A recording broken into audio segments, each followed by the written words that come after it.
राधे राधे। जय श्री कृष्णा।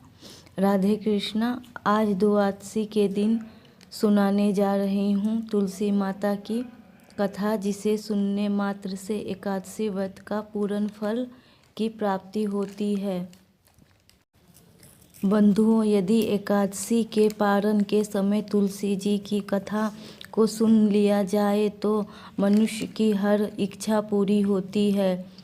बंधुओं, याद रहे कि तुलसी जी की इस कथा को सच्ची निष्ठा के साथ तुलसी का ध्यान करके सुने, सभी इच्छा पूरी होगी। मन को भटकने न दे। जब इस कथा को सुने, एक नंद और उसकी भाभी थी। नंद तुलसी जी की पूजा खूब किया करती थी। वह सारा दिन तुलसी जी का नाम लिया करती थी। भाभी को सारा दिन तुलसी जी का नाम सुनकर गुस्सा आता रहता था। कहती थी, इसको तो कुछ काम ही नहीं है, सारा दिन तुलसी रानी कहती रहती है। ननद तो काम करते करते तुलसी जी का नाम लेती रहती है। इसके विवाह में तुलसी ही तुलसी दूंगी और कुछ नहीं दूंगी, वह कुछ नहीं बोलती थी। सुबह शाम तुलसी जी में जल देती और तुलसी जी की आरती करती रहती। भाभी कहने लगी, इसके लिए लड़का देख कर आओ, लड़का गरीब घर का देख कर आना। उसका भाई लड़का देखने के लिए चला गया। गरीब घर का लड़का देखकर आया। अब उसकी शादी का दिन आ गया। बारात की तैयारी कर ली। उसकी शादी के दिन आ गए। उसने बारात के लिए कुछ नहीं बनाया। तुलसी जी के पत्ते ही खाने के लिए रखे। बाराती कहते, क्या रखवा दिए, यहाँ हरे भरे पत्ते ही रखे हैं। बाराती तो तुलसी के पत्ते देखकर बहुत गुस्सा आया। सब बाराती उठकर खड़े हो गए।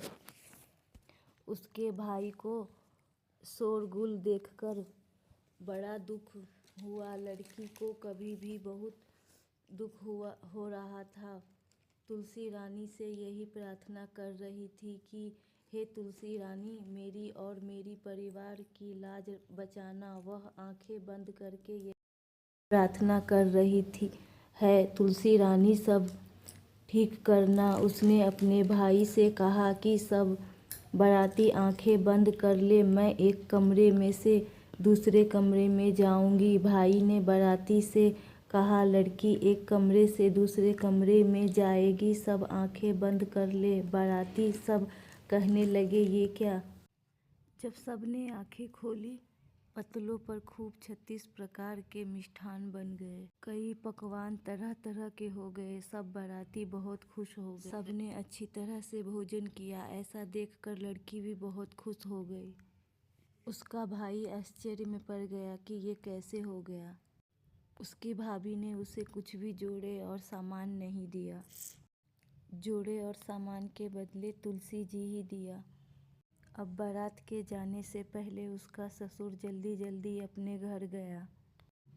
घर जाकर अपनी बहू से कहा कि बहू, कुछ भी सामान लेकर नहीं आई है, तुम उसके पहनने के लिए कपड़े और जेवर निकाल दो।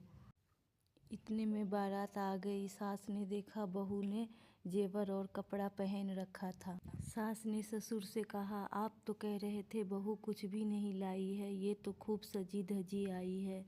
सारा सामान सब देखकर खुश हुए। तुलसी रानी की ऐसी कृपा हुई। 2-3 दिन के बाद उसकी भाभी ने भाई से कहा कि अपनी बहन को ले आओ। अब भाई उसको लेने के लिए गया। वह नीचे ही खड़ा रहा। उसको ऊपर जाते हुए शर्म लग रही थी, क्योंकि उसने बहन को कुछ भी नहीं दिया था। उसकी बहन ने ऊपर से देख लिया, भाई को बुला लिया और वह चला गया।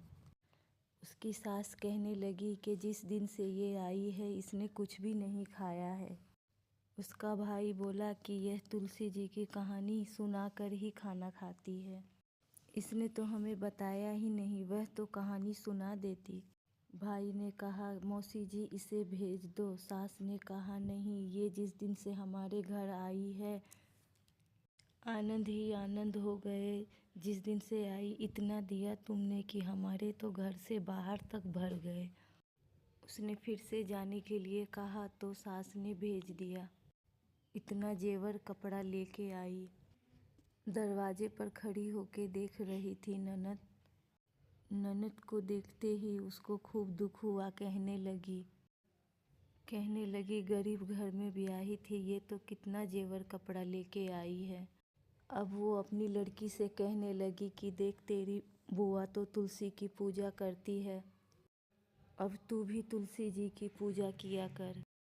तुलसी जी में रोज जल दिया कर। और उसका मन तो पूजा में नहीं लगता था। उसकी माँ तुलसी जी के पास लाकर मार पीट कर पूजा करने के लिए डाल देती थी। और वह कभी तो जूठा पानी और कभी गंदा पानी तुलसी जी में दे दिया करती थी। नंद तो मन से पूजा किया करती थी, लड़की का मन पूजा में नहीं लगता था। और वह बड़ी हो गई। उसकी माँ ने पिताजी से कहा लड़की के लिए लड़का देखाओ और अच्छे घर में देखना। उसके पिता ने लड़की के लिए लड़का देखने के लिए गए और अच्छे घर वर देख के आए और उसकी शादी के दिन आ गए। उसकी माँ ने कहा कि इसको भी तुलसी जी के कपड़े और तुलसी का ही सारा सामान दूंगी। तुलसी जी के कपड़े और तुलसी का ही जेवर दिया। बारातियों के सामने तुलसी के पत्ते रखे। पत्ते देखकर बाराती कहने लगे कि तुलसी के पत्ते रखे हैं, क्या खाए क्या नहीं। बारातियों को गुस्सा आया। बाराती जाने लग गए तो लड़की के माँ ने कहा इसको भी एक कमरे से दूसरे कमरे में भेज दो। बाराती ने आंखें बंद कर ली। लड़की एक कमरे से दूसरे कमरे में गई। बारातियों ने फिर आंखें खोली तो देखा वहाँ पत्तलों पर डले बन गए। सारे बाराती बोल बोल कर उठकर चले गए। भूखे प्यासे गालियाँ देते हुए चले गए। और वह तो तुलसी जी की पूजा में मन नहीं लगाती थी, ना कि वह तुलसी जी की पूजा मन से करती थी। अपने माँ के कहने पे ज़बरदस्ती पूजा करती थी। इसलिए तुलसी जी ने ऐसा फल दिया। वह ससुराल चली गई। उसका सारा सामान तुलसी जी का ही रहा, जेवर कपड़ा। ससुराल में सब कहने लगे बहू तो कुछ भी नहीं लाई। उनके घर में जो सामान था उसमें भी कमी आ गई। लड़की के माँ ने कहा अब तो लड़की को ले आओ। उसके पिता जब लड़की को लाने गए तो उसकी सास ने कहा, वह तो कहने लगी कि ये ऐसी कमबख्त आई है, हमारे घर में जो था वह सब भी चला गया। कल का ले जाता, अभी ले जा। उसके पिता उसको लेकर आ गया। उसकी माँ ने देखा वह तो जेवर कपड़ा अच्छा नहीं पहन के आई। कहने लगी अपनी बहन के लिए तो इतना अच्छा घर वर देखा, इसके लिए क्या देखा। उसके भाई ने कहा जैसा मेरी बहन ने किया वैसा फल उसको मिला, जैसा तेरी लड़की ने किया वैसा फल तेरी लड़की को मिला। तुलसी रानी की तो ऐसी ही कृपा है, जो जैसा करता है वैसा ही फल उसको मिलता है। तुलसा महारानी की जय।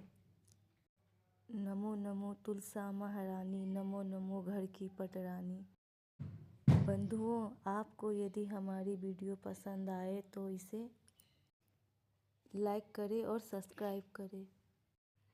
बंधुओं, आप भी माँ तुलसी को घी का दीपक लगाएं और कथा कहें और आरती करें।